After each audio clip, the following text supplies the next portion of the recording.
Thank you so much. I mean, you could truly just come here for the music, obviously. And I'm thrilled to be back. It's been a year since I was here speaking, and every time I come here, I tell myself on the 2 weekends a month that I'm not working, that I just need to come here more because it's just amazing how you close your eyes and just listen to the music and listen to the readings and how it just sort of pulls things a bit into perspective. And actually, the piece, just a slight correction, was written in 2017, and David Ansel, who's a internist in Chicago, has become a friend of mine. And I'm going to let him know, the song obviously is something you wrote related to that very important time in your life, but to have inspired that type of performance of that song, I just want to let him know, he's kind of a nerdy clinician, internist, researcher guy, and I don't know that he thinks of himself as someone who can write words that might inspire something or a performance like that.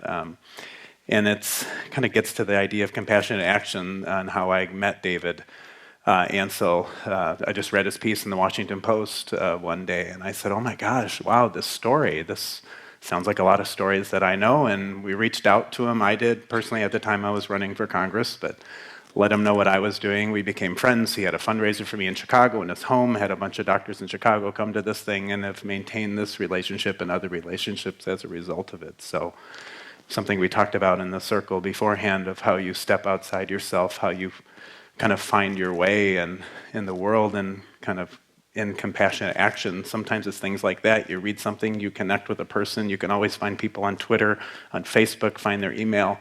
And it's amazing, sometimes people will respond back, and then you can kind of start some new little path that you never knew existed.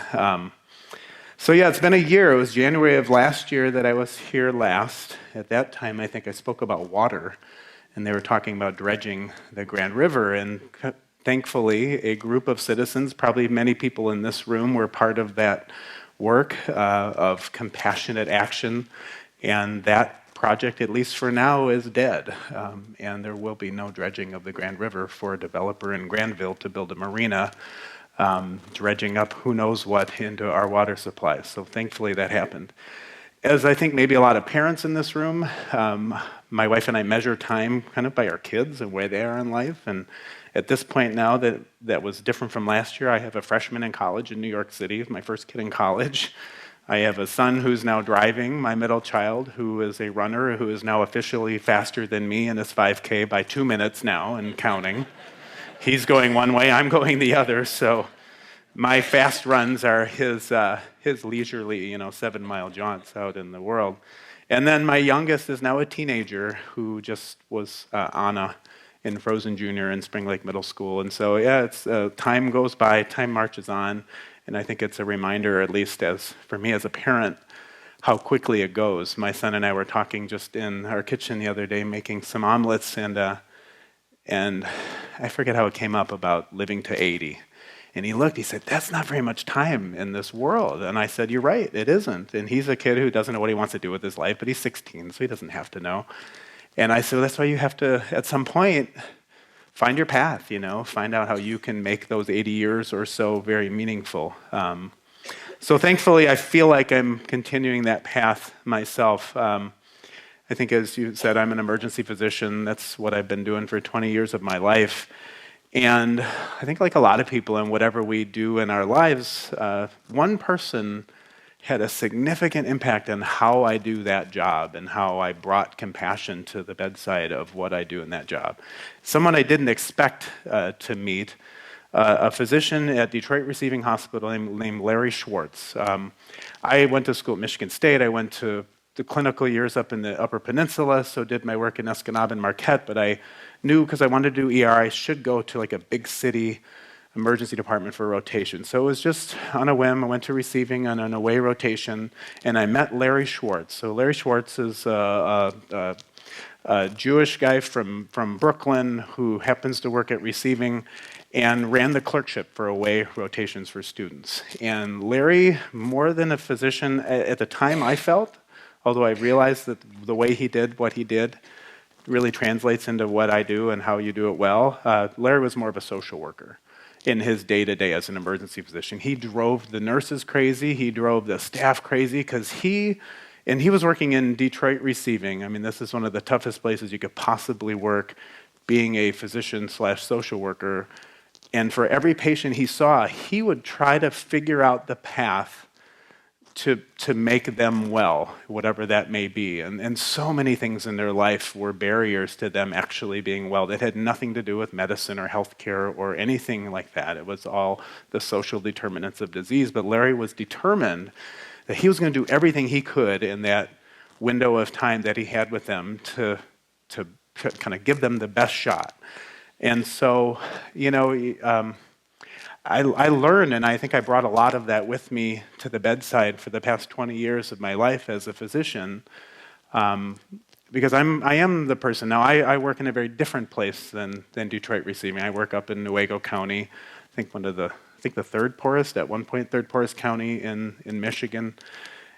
So similar, very different patient populations, but a lot of the similar determinants of disease that are hard to kind of break through. But, I'm the guy who works at night and holds people over in the ER till morning so the social worker can come in and see them and get them the resources they need to get to their doctor's appointment, and have, tried to pass that on to the residents I teach. And so that's kind of the style I adopted and how I decided to be a physician. And I married, my wife and I met in college, went to med school together, and she's a similar type of family physician. And it felt like that was enough, and maybe it is, and I think for some people it is, and I always thought it was. We went to Haiti a couple times after the earthquake and felt for that week like we were sort of do-gooders doing good in the world, and still felt at times a sense of futility in the one-on-one, moment-to-moment compassion or the care that we could deliver. And as it just so happened, as was mentioned, that I ran for Congress back in 2017, 2018. It was funny, Leslie was asking me, walking over here, how did you figure out that you could actually do that? Get up and challenge people and stand up and use your words and not be afraid. And I think the answer is I don't know. I didn't know until the moment presented itself, and then you realize, aha, at the age of 46, wow, I guess I'm okay at this. I could actually do this. Didn't know that when I was 45 or 44 or 30 or whatever, because it was never a part of the path.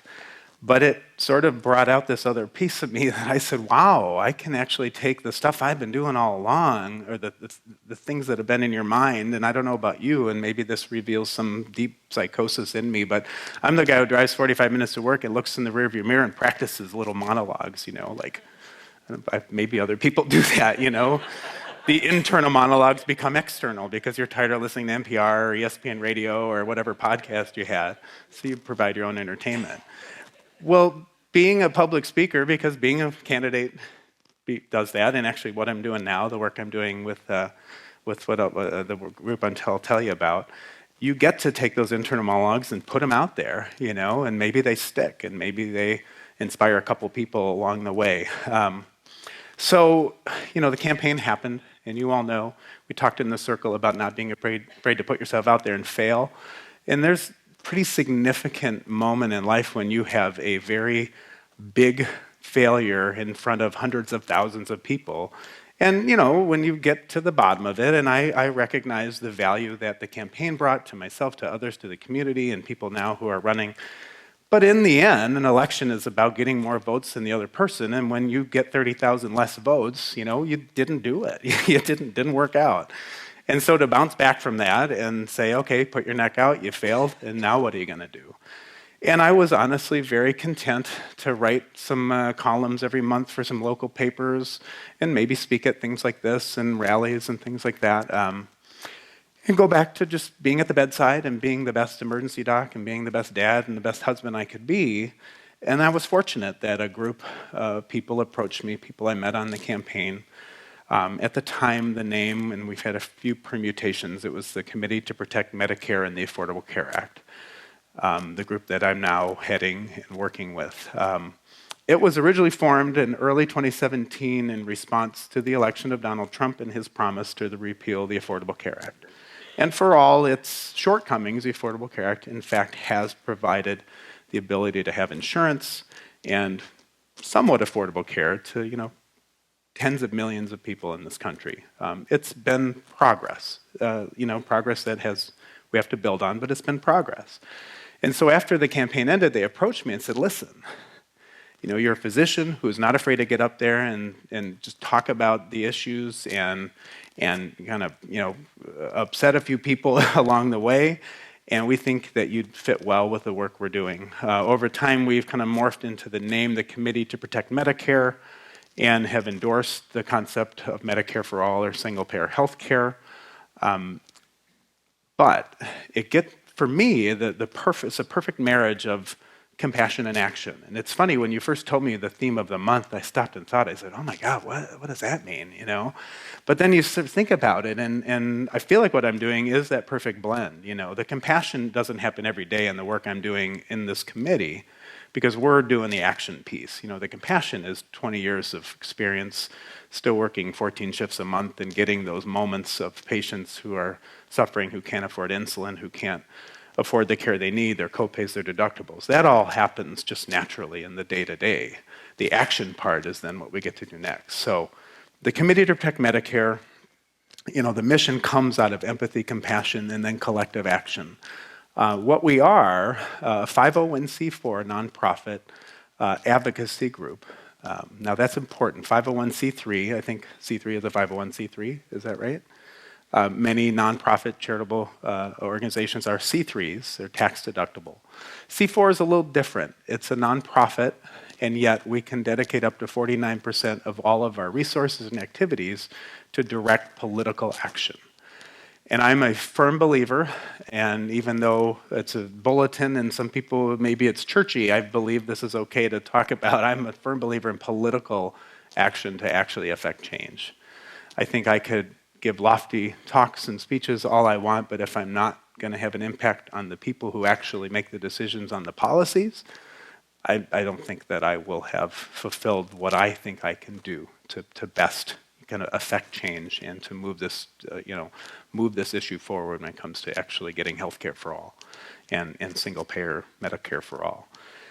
And so it was just like when they came to me, I said, oh my gosh, this is perfect. I can do the doctor thing and I can talk about my patients, I can do all that, and yet, boy, we can get down and dirty in the political work that we did on the campaign that, to be honest, is kind of fun, that I found that I'm kind of good at, and I think can actually have an impact. And what we've changed, it started out as a group that just was sort of on Facebook and Twitter, 120,000 Facebook followers, and they'd share, articles and information and get people riled up and get a few donations in the door so they could keep doing the content digitally. And we've now morphed into a group, but we've got, I think, 300 physicians now in 26 states.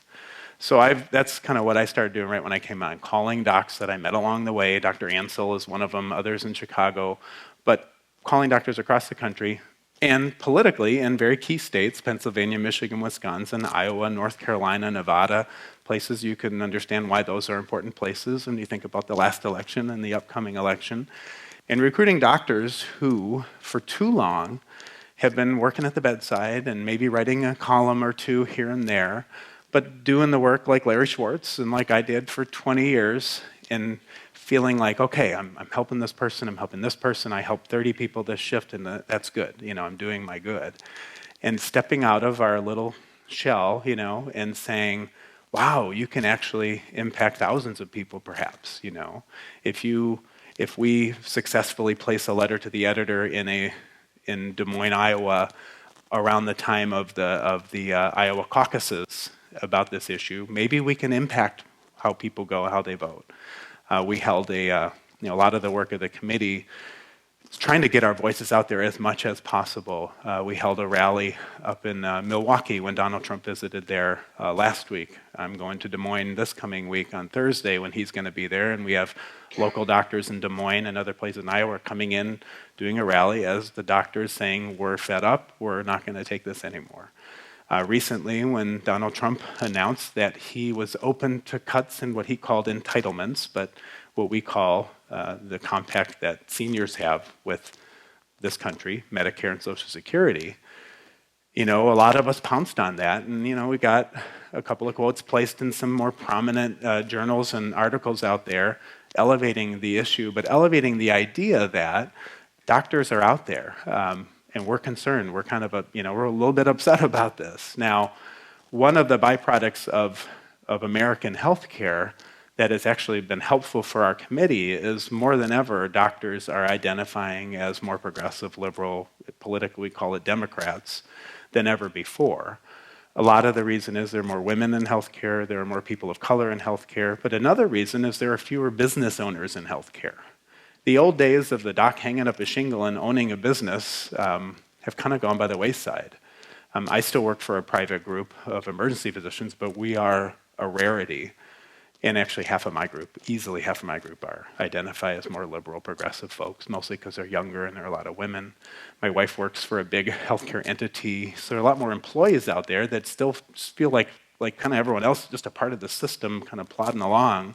And so they're not thinking about the corporate tax cuts that maybe have impacted folks in the past. And they're not making as much as they used to relative to the rest of the community, so that piece isn't as strong in them. It's more about their patients and their ability to provide care for their patients. And I think, frankly, more doctors are just getting fed up with the concept of patients taking insulin every other day, which unfortunately I see all too often.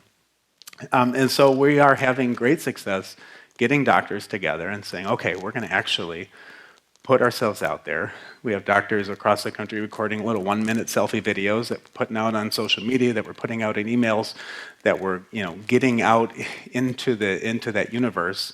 And come probably June, July, we will be one of the biggest physician groups with a very targeted digital media approach to having an impact on this next election in places like Michigan, like Wisconsin, like Pennsylvania, for sure. Hopefully North Carolina, hopefully Iowa, depending on the resources. But again, taking this collective voice of physicians advocating for our patients, with a stethoscope and a white coat and scrubs and that trusted face, trusted voice, and hopefully having that kind of an impact. I see it still. The fortunate thing is that I get to do this as a part-time gig, but then also work, like 13 to 14 shifts a month. As an ER doc, it's nice because you don't have to go there 4 days a week, 5 days a week, like you do as an internist or a family doc or office-based provider. So I still see all those same kinds of stories that I saw that inspired me to run in the first place, that have inspired me to keep doing this job over and over. A couple of examples, and one really striking one more recently. And I know you spoke about not having insurance, but even people who have insurance, unfortunately, struggle with the concept of bills piling up, or even just one bill. I had a 54-year-old man come in with chest pain for 5 days. Now, we see this probably, every other shift or so, particularly with men, their wives. A little tidbit I'll tell you, married men live longer than unmarried men. But for women, it doesn't matter. Married women do not live longer than unmarried women. So as a married man, I can honestly say I think it's because it's nice having a little peripheral brain telling you how to make decisions from time to time. But this married man, his wife finally convinced him to come in. He had a good reason for not coming in for 5 days. He had a $2,500 deductible with his high deductible plan. He's making about $40,000 a year, and $2,500 was just too much for him to come to the hospital. Well, it turns out he had had a heart attack probably 3 or 4 days ago. And when he got to us, he was kind of tipping into heart failure. Heart failure is when the pump isn't pumping as efficiently as it should. Normally, the pump should squeeze about 2/3 of the blood out every time it squeezes. His was squeezing out about 1/3, so it was about a half of where it should have been. Had we seen him 4 days earlier, who knows? We always tell residents and students, and I think public service announcements, you've seen minutes equals muscle. I don't know if you've seen that. They did that before. Like literally minutes. We have a goal when someone comes in with a heart attack, 90 minutes till you get them to the heart cath lab to get in there and open up the artery, and this guy just sat around for 4 or 5 days because of $2,500, In the state of Michigan, $500, I think that's about 50% of the people in this state cannot afford a $500 emergency the next day. So think of these, what we call health insurance for $2,500. I had another patient, a gentleman with multiple myeloma, a type of kind of blood cancer. And I saw him 3 times in a span of about 5 weeks for chemotherapy-related side effects, nausea and vomiting. And the third time, he looked particularly bad. We actually had to admit him to the hospital. We couldn't just tune him up in the ER like we did the first 2 times. And I said, what happened? Why did you wait so long? He'd been sick for 3 days that time. He said, Doc, every time I come in here, it's a $250 copay.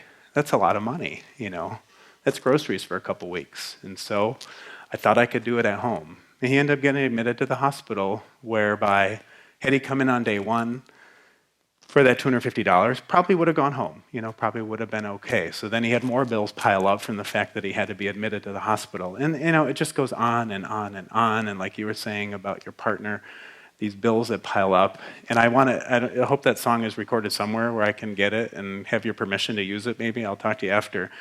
Because I think even just the lyrics of the song, the bills come in, the bills come in, at a time in your life when you should just be thinking about chest pain or nausea and vomiting or getting better from a spinal cord injury, and you can't help but think about the cost.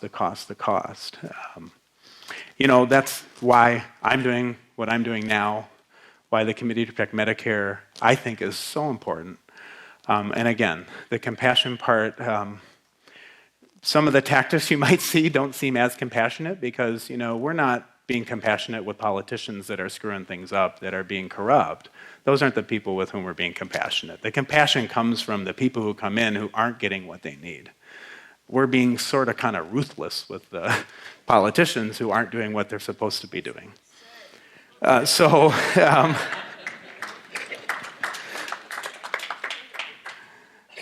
that's basically the work I've been doing. I've got a few notes here. One of them says, recite the Trump proof points on healthcare sabotage. Well, a lot of what we're talking about in our committee are the broken promises of the current administration when it comes to healthcare. A little bit about Medicare for all, single-payer healthcare, and I think that's really important. But I think first things first, we have to kind of pull back from the damage that's being done. When we look at the Affordable Care Act, big court case, Texas versus Azar, where basically a judge in Texas said the Affordable Care Act is unconstitutional. And an appeals court in Louisiana said, yeah, the individual mandate part is, we're going to send it back to you to tell us if the rest of it is. Well, he's already said this, so it's going to go to the Supreme Court. But now the Supreme Court said, well, we're not going to hear that until next year, so that it won't be there.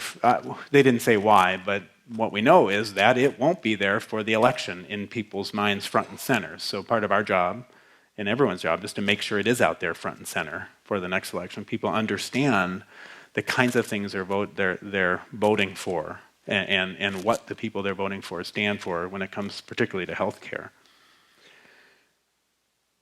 So, let me just close here with a few things. I called this Bedside to the broader world because that's what it was for me. Healthcare for me is at the bedside every day. Every encounter I go into a new room, knock on the door, say, how you doing, how can I help you? And I have a new patient and family that I have to connect with and gain their trust, and then come up with a plan. Maybe it's something as simple as a sprained ankle or a heart attack or a stroke or something more serious. For me, that's what it was. It came from that to being really upset with my congressman and deciding to run against him, to now working with the Committee to Protect Medicare to hopefully affect change on a bigger scale than I ever thought I could. As we talked about in the circle, the question I had was, what kind of skills or passions do I have that might be able to have an impact in the broader world? I think part of it is coming to a group like this, and that was part of the discussion we had, is having a group like this, having a safe space where you can stick your neck out a little bit, where you're not afraid to fail because the people around you are there to support you.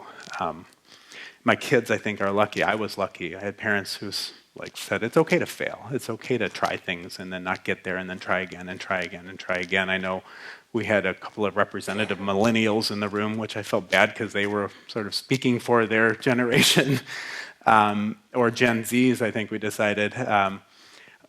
But the idea that we do have to provide safe spaces for people to step out of what they're comfortable with and stepping out and trying to do more, trying to kind of affect the bigger world, whether that's the community of C3, Grand Haven, West Michigan, the state of Michigan, the country, or the entire world. We have a teenager from it Switzerland? Greta Thunberg? Sweden, Greta Thunberg, who has had an impact on the entire world. And we saw her first sit-in for climate change was her sitting against, in an empty room by herself, and now she's inspired particularly young people, but people of all ages across this entire country, and drawn the ire of the leader of probably the most powerful nation on earth. One teenage person did that somehow.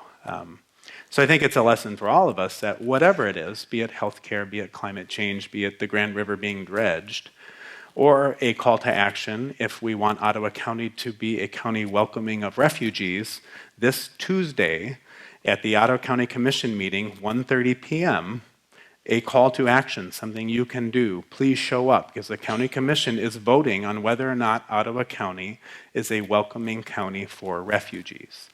A presidential order that happened earlier, I think last year, said basically counties and local government entities can decide if they're going to be welcoming of refugees. And when people come to the border, they have to declare where they are going. And if Ottawa County is declared a county not welcoming of refugees, that's it. They get to do that. That is their decision. So a call to action, everyone in this room can have an impact by showing up in numbers and giving testament to the idea that you want to live in a welcoming county. I guess what I would charge is that every one of us has the ability to do something a little more than we did yesterday, and something tomorrow a little more than we're doing today. So I would ask people to do that. If part of that is supporting the community to protect Medicare, that's great. But if part of that is picking whatever passion you have in supporting that and doing everything you can to give voice to that, I encourage you to do that. And thank you very much.